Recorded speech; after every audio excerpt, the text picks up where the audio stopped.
All right, guys, we're in month 2. I just finished, ab attack because I'm doing the ab maximizer program. I'm about to hit it up with some max out power, but I wanted to give you 2 things today. Number 1, a tip. I see a lot of you guys saying that if you knew there had been a water break, you could have lasted until the water break, meaning that you maxed out right before and maybe the water break was in 10 seconds. So you know you could have lasted if you knew what was coming, but here's the deal. Maxing out means you could not have gone 10 more seconds. You could not have gone 2 more seconds. So don't stress out if the water break's there and you didn't make it. The point is make it as far as you can go. So in your head, when you're about ready to max out and your body's saying, I can't go on anymore, think, if there's a water break in 5 seconds, would I hang on? That means you have more. So give more, because that's the point of the program. Next up, I just wanted to share some stretches with you. I know if you're like me, then you're probably very sore, especially in your hip flexors. You know, month 2 is a lot of legs. If you guys have done iron legs, you know exactly what I'm talking about. So I'm just gonna share some of my favorite stretches that I do before and after the workout to make sure that I can do the workout and not just be in a lot of pain where I have to stop because I'm so tight.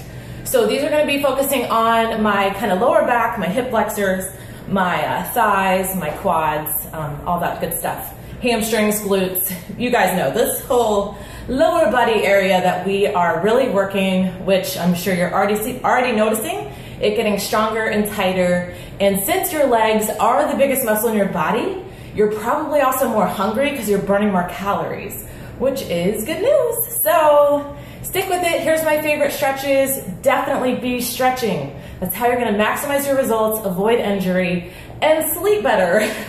So here we go. First off, this is an easy one, middle of your workout. When you're resting, you know, if you're taking a break, or even just if you need to take a break real quick, sit back like this. It's very simple. It's gonna elongate this muscle that's really tight. It's gonna help you get back in and recover quicker. I do this all the time, and I'm like, oh. Next up, this is my all-time favorite stretch.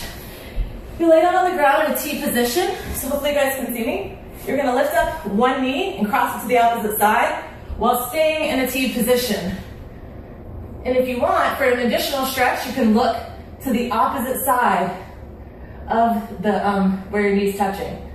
So if I'm touching my knee on my right side, I'm looking to my left, and then I do the opposite.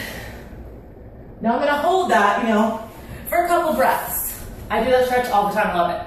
Okay, next up, if your hamstrings are tight, your glutes, back of your legs, you know, and that can actually lead up into your back. Some back trouble originates down here. So you wanna make sure you're keeping your glutes stretched. So once again, lay down, bend your knees, cross one leg over, just like you're sitting with your leg crossed, but you're gonna stick the same arm of the same leg that's crossed through the hole, grab it on the other side, and just pull. So you see my fingers?